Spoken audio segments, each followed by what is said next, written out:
Miss Erica, welcome to the Nitty Gritty interview. How are you doing today? Oh man, I'm good. You know, you knew me before I became Poet Khan.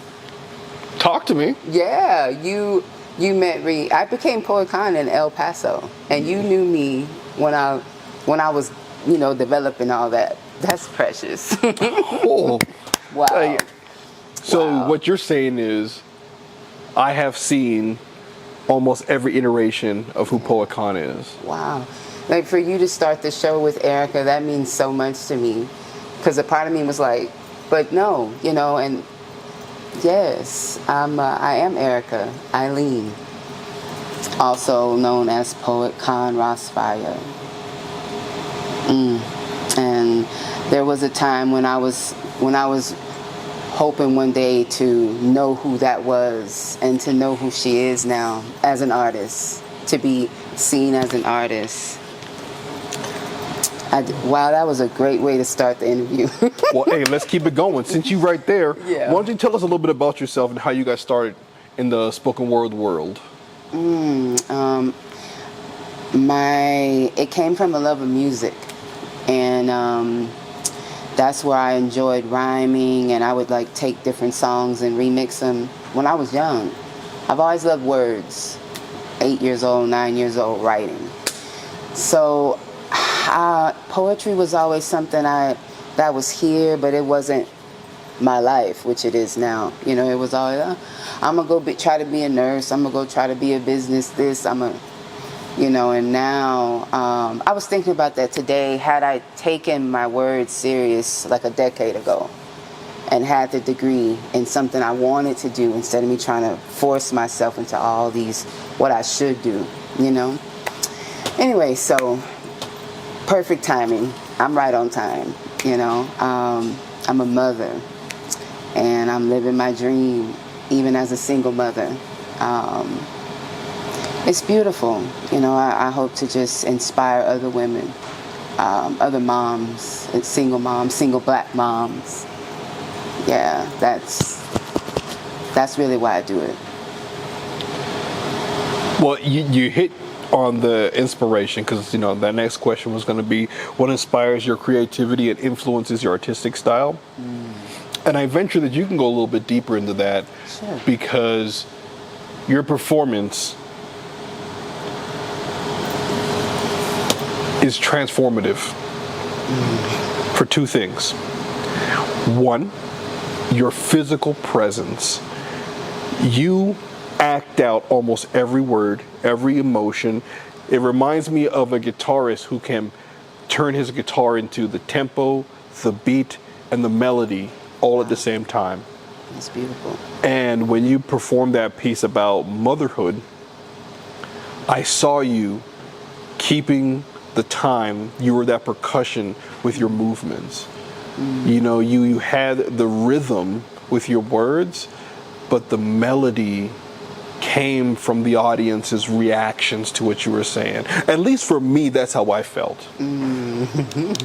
Beautiful. So, thinking about how you created that piece, describe what your process looks like when you bring these type of ideas to life.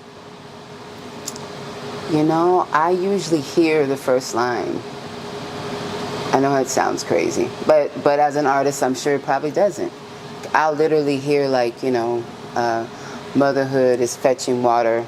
I'll hear the first line sometimes and then grab that and sit down if I'm lucky. Or, that's usually my process, especially now since I got a 8-month-old. I have to just rob that time real quick, but which makes my poetry now even more significant. But it's all significant. But anyway, I tend to lead with my inspiration. Sometimes it's me. Then I go out in the world and I'm inspired by things, by certain people, by beautiful people, beautiful things. And if I can, I'll pull my phone out right then and write, or type it. Right then, right in the Bath and Body Works, standing behind somebody. In that moment, because there's nothing like hearing some good shit in your head, a nice and then go, let me get to the car, and it's gone. And you're like, man. So yeah, I try to be in those moments with myself, and just when I'm wherever I am, whatever time it is, and something inside me says that's a poem, if I can, I try my best to stop and take that moment and write. That's beautiful. Yeah, thank you. So then my next question would be, and I don't know if you've answered it. It sounds like you did, but I want to give you an opportunity to expand. Okay. Talk about the unique qualities and characteristics of your artwork.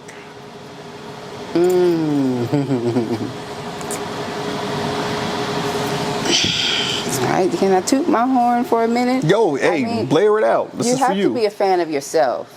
Facts. You have to be, and you can. And I remember a space and time of being kind of disconnected from my just the magnitude of my talent. If I can just be honest, like, we're so humble, and that's humility is good, but anyway, I'm going a whole. What makes me a great writer? I'm comfortable with my vulnerability. I am comfortable with being just raw honest about some really tough to talk about things.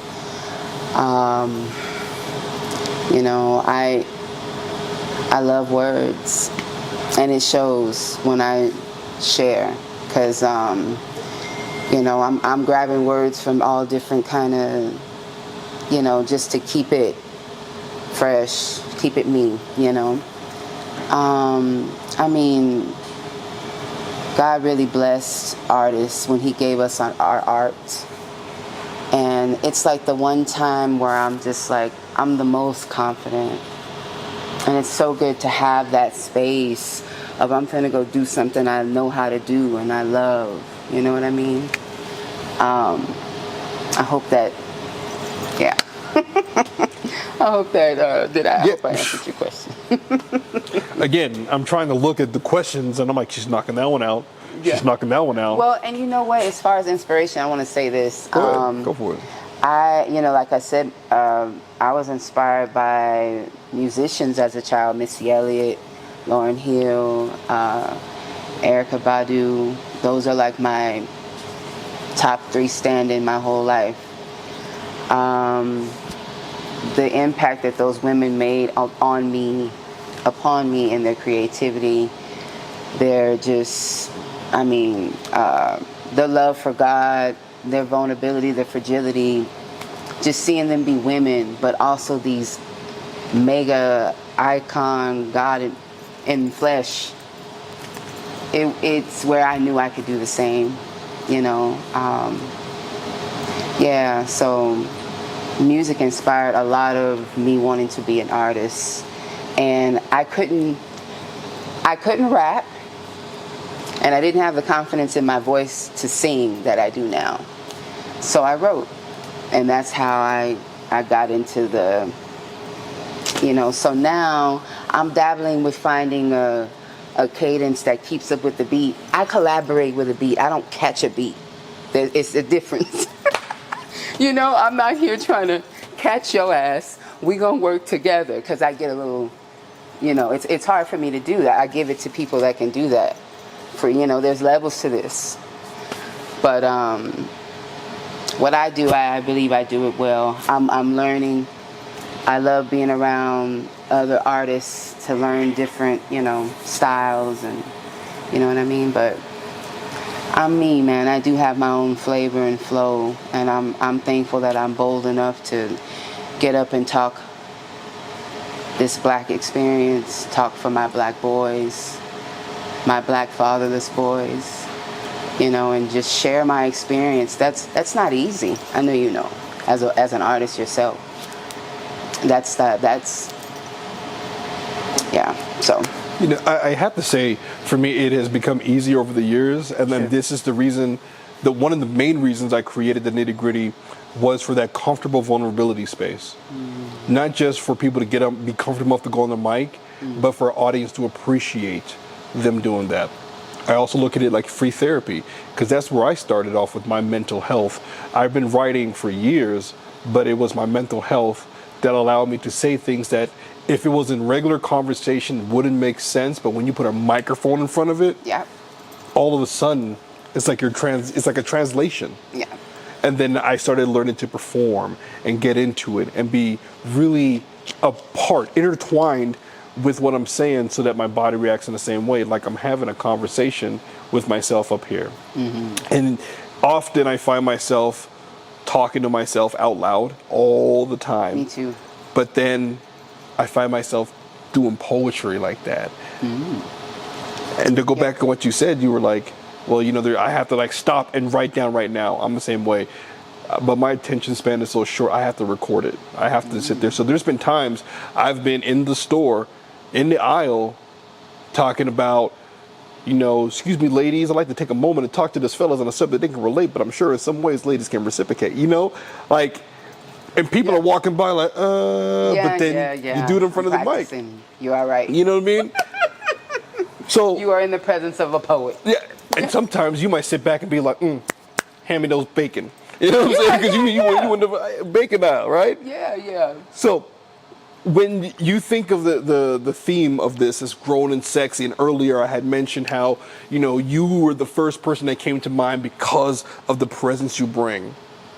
From your perspective, what does that interpret to you, and also influence what you're going to do on August 30th?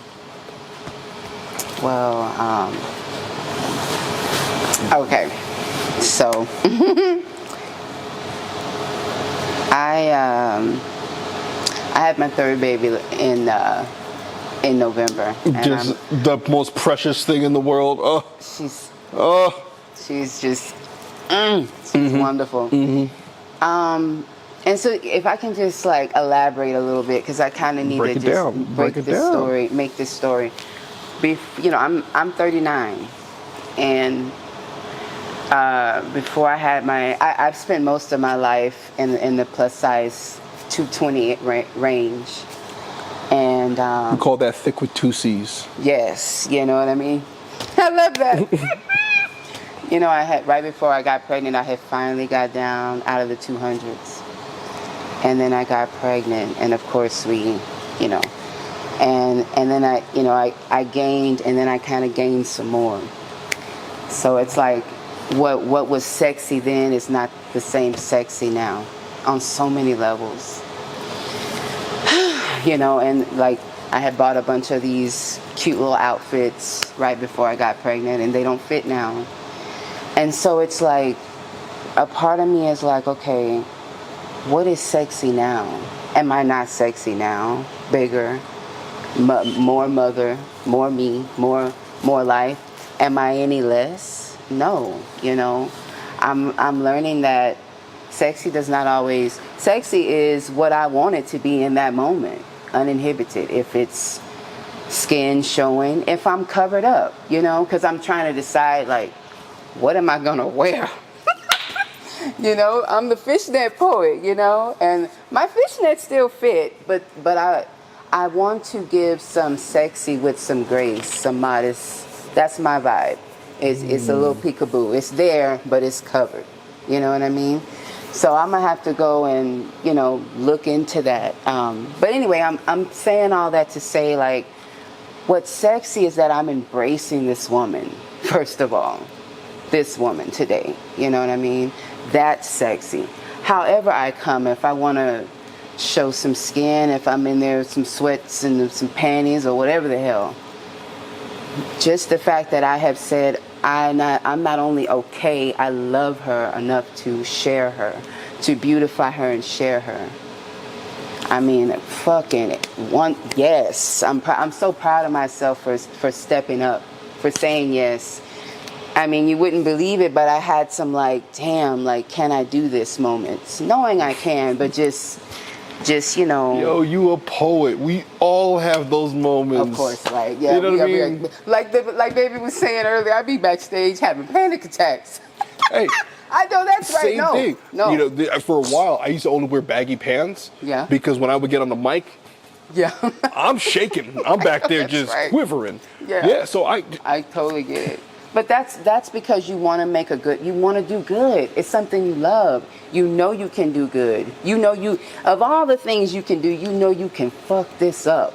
So you're gonna step halfway to me? Like, what we gonna do? You know, that's that love for your art with yourself. That's what that turbulence is.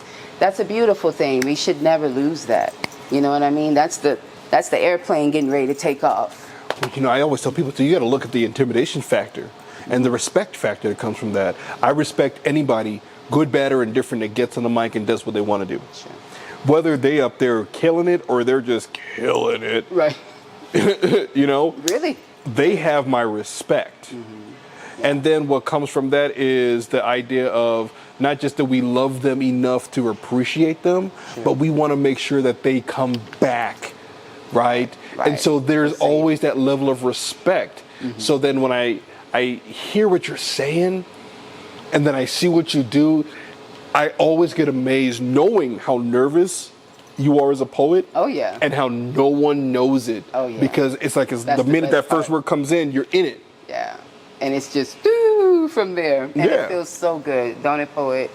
When it's rolling and you know and you're slightly terrified, but you're fucking going. And it's exhilarating. And I just have to remember that this is my time. You know, like, yeah, this is not the time to run. This is the time to, you know, and sexy doesn't look a certain way. Sexy is what I say it is as far as my body. You know what I mean? And that's that grown, mature mentality Yeah. that speaks to the grown, defining the sexy. Exactly. So that's the beauty of it all. And I'm really looking forward to that, to how it unfolds. I know what she's like 27, you know, I don't know how old the other ladies are, but just all the different shades and life experiences. Yeah, man, it's gonna be great. It's gonna be beautiful. And I was telling him that I didn't realize that I had like an all lady lineup, right? I didn't realize like everybody here was gonna be female. So hence I came up with the lovely lady lineup. And from there, Was that your intention? no, No? it was happenstance. Yeah. And so I was toying with, do I want to change sexy? Because if it's all a lineup, I don't want to give the wrong impression, nor do I want to give you the wrong expectation. I got you. But Right. to your credit, the maturity of every single one of you has been, oh, that's no problem. You heard what she was saying. Right. You know, I Melody did. before then has said something great. Ileana before that has said something great. Yeah. Crafted by Tash. I'm excited to hear what she's going to say. And you're just echoing that this is going to be that time to come out and show out. So, Miss Erica, Miss Poet Khan Rasfaya, Woo, woo, woo, woo, woo. I want to thank you so much for coming out to the nitty gritty. Yeah. Before we get out of here, is there anything that you would like to say? Yeah, keep dreaming, man, and do what you love. No matter how old you are, it'll keep you alive. Amen. And let's come to the grown and sexy. All good. Where talent thrives and comes alive.